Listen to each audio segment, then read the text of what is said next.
अगर आपको लगता है कि सिर्फ हेल्दी फूड खाने से आपके खून की नसें साफ हो जाएंगी तो आप गलत हैं।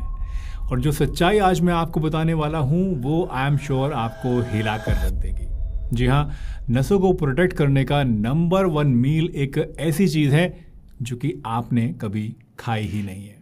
और ये एक ऐसा सीक्रेट है जो कि आपने कभी पहले सोचा भी नहीं होगा। आज की इस वीडियो में मैं आपको हार्ट ब्लॉकेज के कुछ ऐसे चौंकाने वाले सच बताने वाला हूं जो कि आपने इससे पहले आई एम श्योर नहीं सुने होंगे। और साथ ही वीडियो के एंड में मैं आपको वो मील भी रिवील करूंगा जिसे सुनकर मेरी गारंटी है कि आप हैरान रह जाएंगे। हाय एवरीवन, मैं हूं डॉक्टर सलीम, एक होलिस्टिक हेल्थ स्पेशलिस्ट, और पिछले 20 सालों से मैंने तरह तरह के हार्ट पेशेंट्स देख रखे हैं। अक्सर डॉक्टर्स अपने पेशेंट्स को कहते हैं कि कोलेस्ट्रॉल को कम कर दो, तेल घी खाना बिल्कुल छोड़ दो और बस सब कुछ ठीक हो जाएगा, चंगा सी हो जाएगा। लेकिन अगर ऐसा होता तो फिर एक बात मुझे बताइए कि आजकल यंग, फिट, जिम जाने वाले जो लोग हैं वो भी अचानक हार्ट अटैक के शिकार आखिर क्यों हो रहे हैं? शायद आप भी सोचते होंगे कि मेरा बीपी तो एकदम कंट्रोल में रहता है, बढ़िया रहता है, कोलेस्ट्रॉल टेस्ट कराया है वो भी नॉर्मल है, मैं यंग भी हूँ तो मुझे तो कोई रिस्क नहीं हो सकता है। लेकिन हर साल लाखों लोग 30-40 साल की उम्र में भी हार्ट अटैक से मर जाते हैं बिना किसी वार्निंग के। क्या आपको पता है क्यों? क्योंकि आर्टरीज के अंदर एक सीक्रेट गेम चल रहा होता है और वही ये डिसाइड करता है कि आप सेफ हैं या फिर किसी रिस्क में हैं।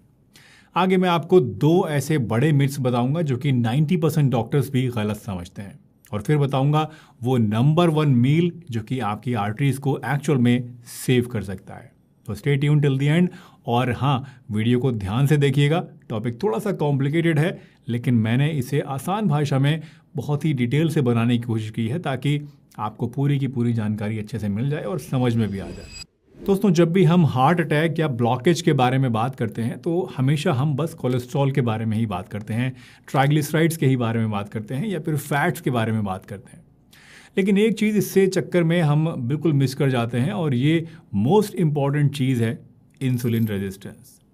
अब आप सोच रहे होंगे कि डॉक्टर साहब प्लैक तो ठीक है, कोलेस्ट्रॉल वगैरह से बनता है, फिर आखिर ये इंसुलिन यहाँ पर कहाँ से घुस गया?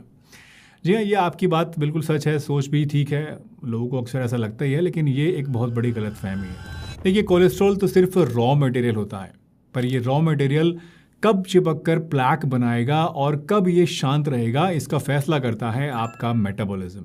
अगर आपकी बॉडी कार्बोहाइड्रेट्स को सही तरीके से जला नहीं पा रही है, यूटिलाइज नहीं कर पा रही है, आप ज़्यादा इनको लेते हैं, तो जाहिर सी बात है शुगर बॉडी में आपके देर तक रहती है और उस शुगर को कंट्रोल करने के लिए आपकी बॉडी ज़्यादा इंसुलिन को बनाती है।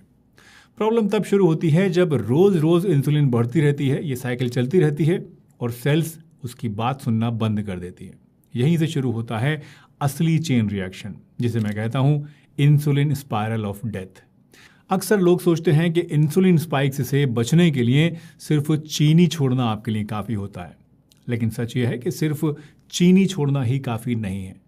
ब्रेड, पास्ता, मैदे से बनी हुई चीज़ें और इवन फ्रूट जूसेस भी आपकी शुगर को बहुत तेज़ी से बढ़ा सकते हैं और इससे भी आपकी बॉडी में इंसुलिन बढ़ सकती है। और जब ब्लड शुगर बढ़ेगा तो जाहिर सी बात है इंसुलिन भी बढ़ेगी और फिर स्पाइरल शुरू होता है, एक ऐसा चक्र शुरू होता है जो कि रुकने का नाम नहीं लेता है। और इसका नतीजे में बॉडी फैट को बर्न करना बंद कर देती है, बॉडी में फैट बढ़ने लगता है, भूख आपकी और ज़्यादा बढ़ जाती है, वज़न बढ़ने लगता है, पेट की चर्बी बढ़ती है, ज़्यादा हार्मोन्स बनाती है बॉडी और आपकी बॉडी में अल्टीमेटली इन्फ्लेमेशन बढ़ने लगता है। और इसी चेन को कहते हैं इंसुलिन स्पाइरल ऑफ डेथ। और ये आपके हार्ट अटैक का असली ट्रिगर है। दोस्तों, हार्ट अटैक, प्लैक और कोलेस्ट्रॉल को लेकर कई सारे कॉमन मिथ्स हैं जो कि आमतौर पर लोगों के मन में बसे हुए हैं और इसीलिए इन्हें क्लियर करना बहुत ज़रूरी है। चलिए मैं आपको 4 कॉमन मिथ्स के बारे में बताता हूं जो कि बहुत ही कॉमनली देखे जाते हैं और इनकी असलियत सुनकर आई एम श्योर कि आप में से बहुत सारे लोग ऐसे हैं जो कि हैरान रह जाएंगे। तो सबसे पहला मिथ है कि अगर मेरा एलडीएल कोलेस्ट्रॉल हाई है तो इसका मतलब है कि मुझे हार्ट अटैक का रिस्क ज़्यादा है। जी हाँ, ये सबसे कॉमन मिथ है जो कि पार्शली ठीक भी है, सच भी है, लेकिन बात सिर्फ एलडीएल की नहीं होती है। एलडीएल ज़रूर एक रिस्क फैक्टर है लेकिन हार्ट अटैक के लिए अकेला कल्प्रिट ये नहीं है। आप एलडीएल कोलेस्ट्रॉल को एक मालगाड़ी की तरह समझिए और आर्टरीज को ट्रेन की पटरी की तरह समझिए। अब एज सच अगर देखें तो मालगाड़ी चलती रहेगी, कोई प्रॉब्लम नहीं आएगी। प्रॉब्लम तब आएगी जबकि रेल की पटरी यानी जो आपकी आर्टरी की वॉल है वो कमज़ोर हो जाए, और जब पटरी कमज़ोर हो जाएगी तो उसमें क्रैक आ सकता है और ट्रेन पटरी से उतर कर एक्सीडेंट कर सकती है। और ये पटरी वीक क्यों होती है? ये वीक होती है रोज़ रोज़ इंसुलिन के हाई होने की वजह से। इससे आर्टरी की दीवार पर छोटे छोटे क्रैक्स आ जाते हैं। एलडीएल की गाड़ी उस क्रैक में अटक जाती है और वहीं से प्लैक बिल्डअप शुरू होता है। मतलब कोलेस्ट्रॉल तभी प्रॉब्लम बनेगा आपकी बॉडी में जब इन्फ्लेमेशन हाई होगा, और अगर ये स्टेबल है तो एलडीएल उतना ज़्यादा खतरनाक आपके लिए नहीं रहेगा। तो सबसे मेन चीज़ है इन्फ्लेमेशन। एलडीएल भी रिस्की है, लेकिन इन्फ्लेमेशन के बिना एलडीएल उतना ज़्यादा रिस्की आपके लिए नहीं है।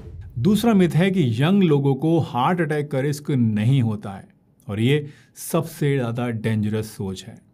आपको ये जानकर बड़ी हैरानी होगी कि स्टडीज़ ने दिखाया है कि 18 से 20 साल के स्टूडेंट्स में भी अर्ली प्लैक के सिम्टम्स, साइंस आजकल मिल रहे हैं। और इंडिया जैसे देश में जहां कार्बोहाइड्रेट्स और शुगर कुछ ज़्यादा ही खाए जाते हैं, लोगों को अपने 30s में ही बाईपास तक कराना पड़ रहा है। तो दोस्तों, एज कोई गारंटी नहीं है कि आपके अंदर हार्ट अटैक या प्लैक नहीं होगा। प्लैक का रिस्क अब पहले से कहीं ज़्यादा जल्दी शुरू हो रहा है, और इसीलिए हर एक इंसान को अलर्ट रहने की ज़रूरत है। तीसरा मिथ है कि मैं शुगर नहीं खाता हूँ इसलिए मुझे कोई प्रॉब्लम नहीं हो सकती है, मैं एकदम सेफ हूँ। पर सच ये है कि शुगर सिर्फ एक कल्प्रिट है। ब्रेड, पास्ता, नूडल्स, बिस्किट्स और इवन पैकेज्ड फ्रूट जूस, ये सब कुछ शुगर से भी ज़्यादा जल्दी आपकी बॉडी में ब्लड शुगर को स्पाइक करते हैं। उनका ग्लाइसेमिक इंडेक्स इतना ज़्यादा हाई होता है कि शुगर के 1 स्पून से भी ज़्यादा फास्ट काम करता है। इसलिए सिर्फ मिठाई या चाय की शुगर छोड़ना ही आपके लिए काफ़ी नहीं है। हर एक फॉर्म में आपको रिफाइंड कार्बोहाइड्रेट से बचना पड़ेगा। चौथा मिथ है कि अगर स्टेंट लगवा लेंगे तो फ्यूचर में आपको हार्ट अटैक नहीं होगा, लेकिन ये भी सच नहीं है। स्टेंट सिर्फ उस वक्त लाइफ सेव करता है जब आपको हार्ट अटैक चल रहा हो। स्टेंट फ्यूचर में हार्ट अटैक को प्रिवेंट नहीं करता। ये वैसा ही है जैसे आपके घर के पाइप के अंदर एक छोटा सा होल हो गया हो और आप उस पर एमसील लगाकर उसको बंद कर दें। इससे पानी तो फौरन रुक जाएगा, लेकिन पाइप के अंदर की जो रस्ट है और जो कमज़ोरी है वो वैसी की वैसी रहेगी। कल को पाइप कहीं और से भी फट सकता है और कहीं और से भी ये लीकेज हो सकती है। मतलब जो स्टेंट है वो एक इमरजेंसी पैच तो है, लेकिन परमानेंट प्रिवेंशन नहीं है। प्रिवेंशन सिर्फ आपको लाइफस्टाइल और मेटाबॉलिज्म को इम्प्रूव करके ही मिल सकती है, और ये बहुत ही इंपॉर्टेंट पॉइंट है। चलिए फाइनली मेन मुद्दे पर आते हैं कि आर्टरीज को प्रोटेक्ट करने के लिए नंबर 1 मील कौन सा है। तो इसका जवाब है कोई मील नहीं, मतलब फास्टिंग। जी हाँ दोस्तों, the best thing you can do to protect your arteries is fasting. Fasting एक ऐसी नेचुरल थेरेपी है जो कि आपकी बॉडी के अंदर नेचुरल क्लीनिंग शुरू कर देती है। सोचिए, फास्टिंग ऐसा है जैसे घर की सफाई करना हो। जब आप किचन रोज़ाना चलाते हैं, बर्तन, कचरा, गंदगी ये कलेक्ट होती रहती है और कई बार उसे पूरी तरह से साफ़ करना आपके लिए मुश्किल हो जाता है।